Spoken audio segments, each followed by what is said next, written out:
പുതിയൊരു വീഡിയോയിലേക്ക് വീണ്ടും എല്ലാവർക്കും സ്വാഗതം. നമ്മൾ ഇന്ന് ജീവിക്കുന്നത് വലിയൊരു അശാന്തിയുടെ കാലഘട്ടത്തിലാണ്. ഒരു ദിവസം രാവിലെ എഴുന്നേറ്റ് മൊബൈൽ ഫോൺ തുറക്കുമ്പോഴോ അല്ലെങ്കിൽ പത്രവാർത്തകൾ കാണുമ്പോഴോ നമ്മുടെ മനസ്സിനെ അസ്വസ്ഥമാക്കുന്ന കാര്യങ്ങളാണ് നമുക്ക് ചുറ്റും നടക്കുന്നത്. ലോകത്തിന്റെ ഒരു വശത്ത് ദാരുണമായ യുദ്ധങ്ങൾ നടക്കുന്നു. കോടിക്കണക്കിന് ആളുകൾ അഭയാർത്ഥികളായി മാറുന്നു. ശാസ്ത്രം ഇത്രയധികം പുരോഗമിച്ചിട്ടും വൈദ്യശാസ്ത്രം വികസിച്ചിട്ടും ലോകത്തെ ഭീതിയിലാഴ്ത്തുന്ന പുതിയ പുതിയ രോഗങ്ങളും മഹാമാരികളും പടർന്നു പിടിക്കുന്നു. മറ്റൊരു വശത്ത് കാലാവസ്ഥാ വ്യതിയാനം വളരെ ഭീഷണിയാകുന്നു. ചരിത്രത്തിൽ ഒരിക്കലും ഉണ്ടാകാത്ത തരത്തിലുള്ള പ്രകൃതി ദുരന്തങ്ങൾ, അപ്രതീക്ഷിതമായ ഭൂകമ്പങ്ങൾ, പ്രളയങ്ങൾ, വന്യമായ കാട്ടുതീ. പ്രകൃതി പോലും അതിന്റെ നിയന്ത്രണം വിട്ടു പെരുമാറുന്നത് പോലെയാണ് നമുക്ക് തോന്നുന്നത്. ഇതെല്ലാം കാണുമ്പോൾ സാധാരണക്കാരായ മനുഷ്യരുടെ മനസ്സിൽ ഒരു ചോദ്യം ഉയർന്നു വരാറുണ്ട്. നമ്മൾ ജീവിക്കുന്നത് ഈ ലോകത്തിന്റെ അവസാന നാളുകളിലാണ്. മനുഷ്യരാശിയുടെ അന്ത്യം അടുത്തിരിക്കുകയാണ്. ഈ സാഹചര്യത്തിലാണ് സോഷ്യൽ മീഡിയയിലും ആത്മീയ സദസ്സുകളിലും ഏറ്റവും കൂടുതൽ ചർച്ച ചെയ്യപ്പെടുന്ന ഒരു വിഷയം പ്രസക്തമാകുന്നത്. ഇപ്പോൾ ലോകത്ത് നടക്കുന്നത് ബൈബിൾ പ്രവചനങ്ങളുടെ പൂർത്തീകരണമാണ്. ആയിരക്കണക്കിന് വർഷങ്ങൾക്ക് മുൻപ് എഴുതപ്പെട്ട വിശുദ്ധ ബൈബിളിലെ വാക്കുകളും ഇന്നത്തെ ആഗോള സംഭവങ്ങളും തമ്മിൽ എന്തെങ്കിലും ബന്ധമുണ്ടോ? അതോ ഇതെല്ലാം കേവലം യാദൃച്ഛികതകൾ മാത്രമാണോ? ഈ ചോദ്യം കേവലം വിശ്വാസികളുടെ മാത്രമല്ല, ലോകമെമ്പാടുമുള്ള ദശലക്ഷക്കണക്കിന് ആളുകളുടെ ഉറക്കം കെടുത്തുന്ന ഒന്നാണ്. പലരും കടുത്ത ആശങ്കയിലും ഭീതിയിലുമാണ് ജീവിക്കുന്നത്. ചരിത്രത്തിലേക്ക് നോക്കിയാൽ മനുഷ്യൻ എപ്പോഴൊക്കെ വലിയ പ്രതിസന്ധികളെ നേരിട്ടിട്ടുണ്ടോ അപ്പോഴൊക്കെ അവൻ പ്രവചനങ്ങളിലേക്ക് തിരിഞ്ഞിട്ടുണ്ട്. കാരണം വരാനിരിക്കുന്ന ഭാവിയെക്കുറിച്ച് അറിയാനുള്ള ആകാംക്ഷ മനുഷ്യ സഹജമാണ്. ബൈബിളിലെ പഴയ നിയമത്തിലും പുതിയ നിയമത്തിലും ലോകാവസാനത്തെക്കുറിച്ചും അതിന് മുന്നോടിയായി ഉണ്ടാകുന്ന അടയാളങ്ങളെക്കുറിച്ചും വളരെ വ്യക്തമായി പ്രതിപാദിക്കുന്നുണ്ട്. ഈ പ്രവചനങ്ങൾ ഇന്നത്തെ ലോകക്രമവുമായി എത്രത്തോളം ഒത്തുപോകുന്നു എന്ന് പരിശോധിക്കേണ്ടത് അത്യന്തം താല്പര്യമുണർത്തുന്ന ഒരു കാര്യമാണ്. ഈ വീഡിയോയിലൂടെ നമ്മൾ ഏതെങ്കിലും ഒരു പക്ഷം പിടിച്ചല്ല സംസാരിക്കുന്നത്, മറിച്ച് ലോകത്ത് നിലനിൽക്കുന്ന രണ്ട് പ്രധാന വീക്ഷണങ്ങളെ വളരെ വസ്തുതാപരമായി വിശകലനം ചെയ്യുകയാണ്. ഒരു വശത്ത് ബൈബിൾ വചനങ്ങളെയും ഇന്നത്തെ സംഭവങ്ങളെയും കോർത്തിണക്കി ഇത് പ്രവചനങ്ങളുടെ കൃത്യമായ പൂർത്തീകരണമാണെന്ന് വിശ്വസിക്കുന്ന ആത്മീക ശാസ്ത്രജ്ഞരും വിശ്വാസികളുമുണ്ട്. മറുവശത്ത് മനുഷ്യ ചരിത്രത്തെയും ശാസ്ത്രീയ പുരോഗതിയെയും മുൻനിർത്തി ഇതിനെ വെറും ഭയപ്പെടുത്തലുകളായി കാണുന്ന ചരിത്രകാരന്മാരും യുക്തിവാദികളുമുണ്ട്. ഈ രണ്ടു വശങ്ങളും നമ്മൾ കൃത്യമായി മനസ്സിലാക്കേണ്ടതുണ്ട്. എന്നാൽ മാത്രമേ നമുക്ക് ഭയമില്ലാതെ വിവേകത്തോടെ ഈ കാലഘട്ടത്തെ നേരിടാൻ സാധിക്കൂ. അതുകൊണ്ട് ഈ വിഷയം അതിന്റെ ആഴത്തിൽ മനസ്സിലാക്കാൻ വീഡിയോ അല്പം പോലും സ്കിപ്പ് ചെയ്യാതെ മുഴുവനായി കാണുക. നിങ്ങളുടെ ചിന്തകളെ ഉണർത്തുന്ന, ഒരുപക്ഷെ ലോകത്തെ നോക്കിക്കാണുന്ന നിങ്ങളുടെ കാഴ്ചപ്പാടിനെ തന്നെ മാറ്റിമറിക്കാൻ പോകുന്ന ചില വസ്തുതകളാണ് നമ്മൾ ഇന്ന് ചർച്ച ചെയ്യാൻ പോകുന്നത്. ഇതുപോലെയുള്ള വീഡിയോകൾക്കായി ചാനൽ സബ്സ്ക്രൈബ് ചെയ്യുക. ഇനി നമുക്ക് ബൈബിളിലെ പ്രവചനങ്ങളിലേക്ക് കടക്കാം.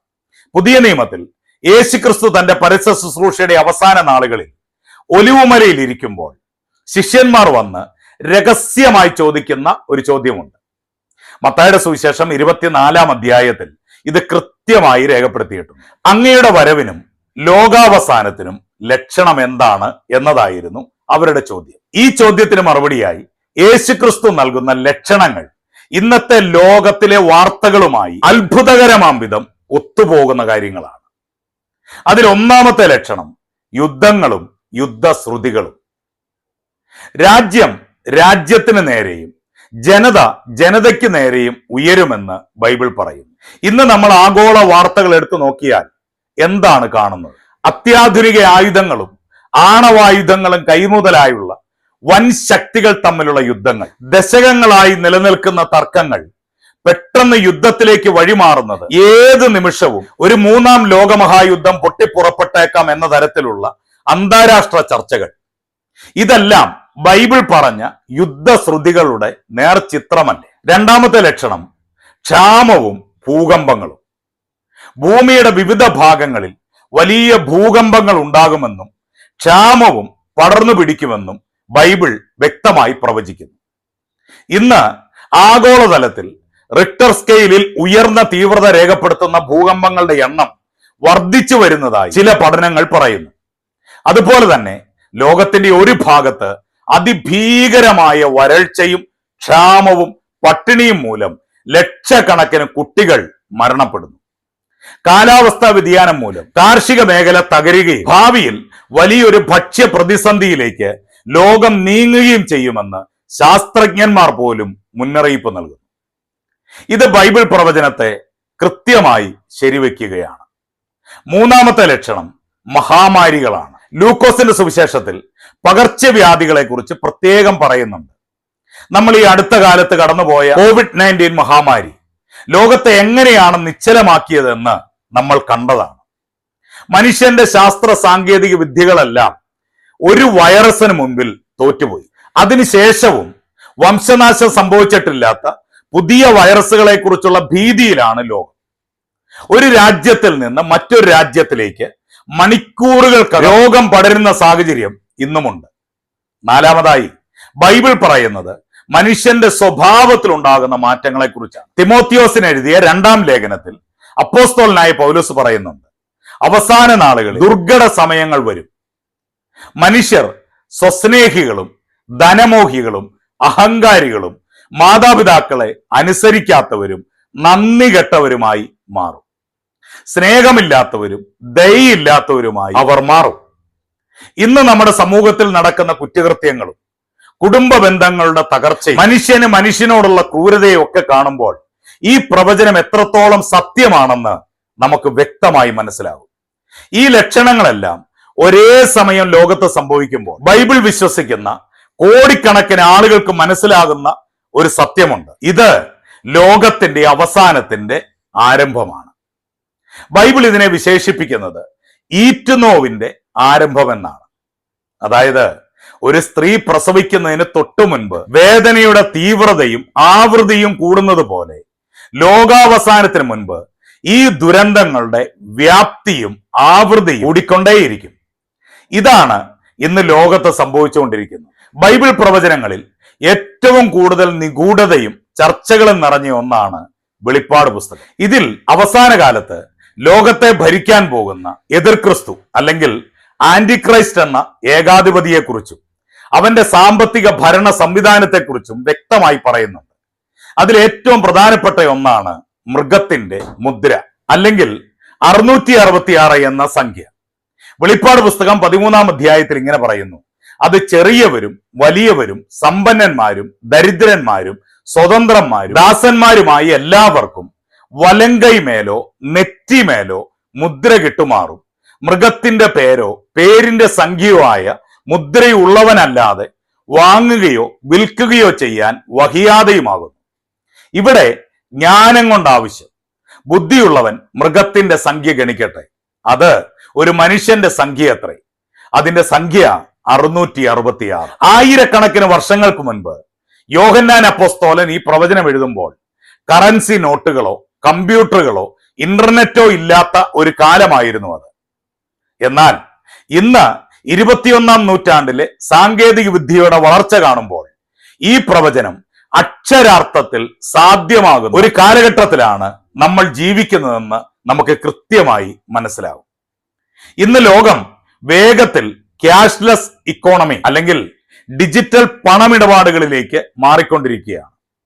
പേപ്പർ കറൻസികൾ പൂർണ്ണമായും ഇല്ലാതെയാവുകയും ഡിജിറ്റൽ കറൻസികളും സെൻട്രൽ ബാങ്കിംഗ് ഡിജിറ്റൽ കറൻസികളും നിലവിൽ വരികയും ചെയ്യുമ്പോൾ ഒരു വ്യക്തിയുടെ സാമ്പത്തിക ഇടപാടുകൾ പൂർണ്ണമായും നിയന്ത്രിക്കാൻ ഒരു കേന്ദ്രീകൃത ഭരണകൂടത്തിന് സാധിക്കും. നിങ്ങളുടെ അക്കൗണ്ട് ഒരു ബട്ടൺ അമർത്തുന്നതിലൂടെ ബ്ലോക്ക് ചെയ്താൽ നിങ്ങൾക്ക് സമൂഹത്തിൽ ജീവിക്കാൻ സാധിക്കാത്ത അവസ്ഥ വരും.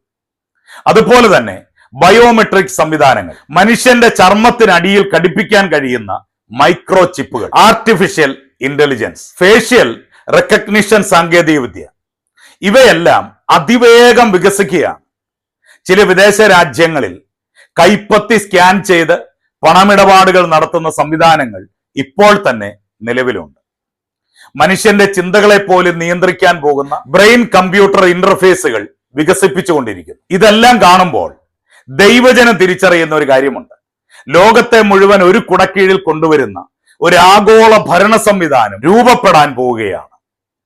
ഈ സംവിധാനത്തെ നിയന്ത്രിക്കുന്ന വ്യക്തിക്ക് ലോകത്തിലെ എല്ലാ മനുഷ്യരുടെയും വാങ്ങലുകളും വിൽക്കലുകളും, അതായത് അവരുടെ നിലനിൽപ്പ് തന്നെ നിയന്ത്രിക്കാൻ സാധിക്കും. ബൈബിളിൽ പറഞ്ഞിരിക്കുന്ന പോലെ കയ്യിലോ നെറ്റിയിലോ ഉള്ള ഒരു തിരിച്ചറിയൽ അടയാളം, അത് ചിപ്പോ ഡിജിറ്റൽ ഐഡിയോ എന്തുമാകാം, ഇതില്ലാത്തവർക്ക് ജീവിക്കാൻ കഴിയാത്ത അവസ്ഥ സാങ്കേതികമായി ഇന്ന് നിലവിലുണ്ട്.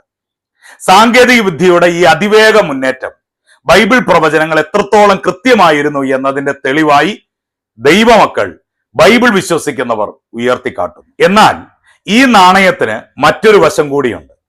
ചരിത്രകാരന്മാരും യുക്തിവാദികളും ശാസ്ത്രലോകവും ഈ പ്രവചനവാദങ്ങളെ എങ്ങനെയാണ് കാണുന്നതെന്ന് നമ്മൾ വസ്തുതാപരമായി മനസ്സിലാക്കേണ്ടതുണ്ട്.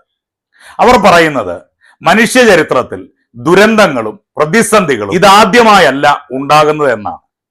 മനുഷ്യൻ എല്ലാ കാലത്തും യുദ്ധങ്ങളിലൂടെയും മഹാമാരികളിലൂടെയും കടന്നുപോയിട്ടുണ്ട്. നമുക്ക് ചരിത്രത്തിലേക്ക് ഒന്ന് പിന്നോട്ട് സഞ്ചരിക്കാം.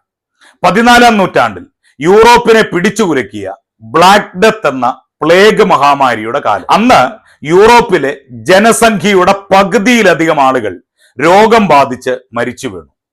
ചികിത്സയോ ശാസ്ത്രീയ അറിവുകളോ ഇല്ലാതിരുന്ന ആ കാലത്ത് ജീവിച്ചിരുന്ന മനുഷ്യർ ഉറപ്പിച്ചു വിശ്വസിച്ചു, ഇതാണ് ലോകാവസാനം, ബൈബിൾ പ്രവചനങ്ങൾ പൂർത്തിയാകുകയാണ്.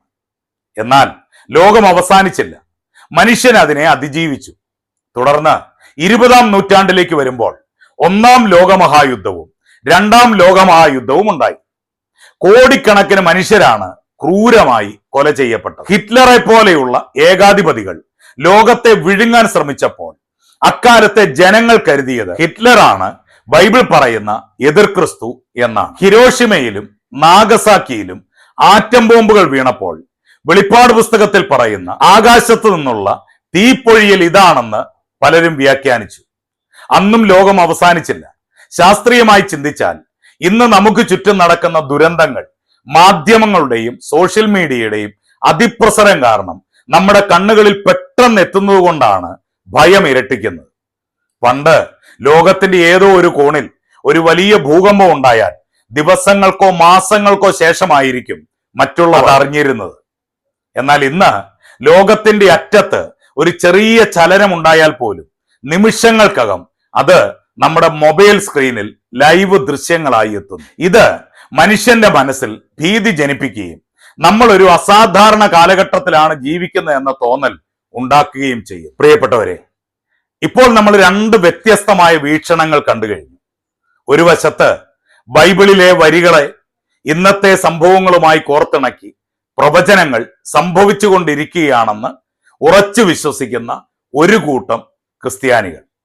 മറുവശത്ത് ഇതെല്ലാം മനുഷ്യ ചരിത്രത്തിലെ സാധാരണമായ പ്രതിസന്ധികളുടെ ആവർത്തനം മാത്രമാണെന്ന് പറയുന്ന ശാസ്ത്രീയ വീക്ഷണം. ഈ 2 ചിന്താഗതികൾ അവരുടേതായ ന്യായങ്ങളുണ്ട്.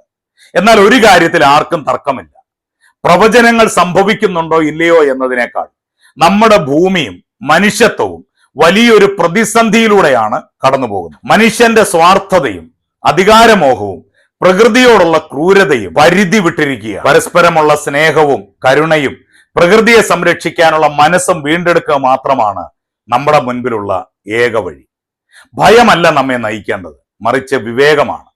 നാളെ ലോകം അവസാനിക്കാൻ പോവുകയാണെങ്കിൽ പോലും ഇന്ന് നമ്മൾ ചെയ്യേണ്ട കടമകൾ കൃത്യമായി ചെയ്യുക എന്നതാണ് പ്രധാനം. ബൈബിളിൽ തന്നെ യേശുക്രിസ്തു പറയുന്ന ഒരു മനോഹരമായ വാക്യമുണ്ട്. എന്നാൽ ആ ദിവസത്തെക്കുറിച്ചും നാഴികയെക്കുറിച്ചും പിതാവിനല്ലാതെ ആർക്കും അറിയില്ല.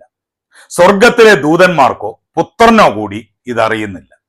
അതുകൊണ്ട് ലോകാവസാനത്തിന്റെ തീയതി കുറിക്കാൻ ആർക്കും സാധ്യമല്ല. ഭീതി പരത്തുന്ന വ്യാഖ്യാനങ്ങൾക്ക് പിന്നാലെ പോയി ജീവിതത്തിലെ സമാധാനം കളയുകയല്ല നമ്മൾ ചെയ്യേണ്ടത്.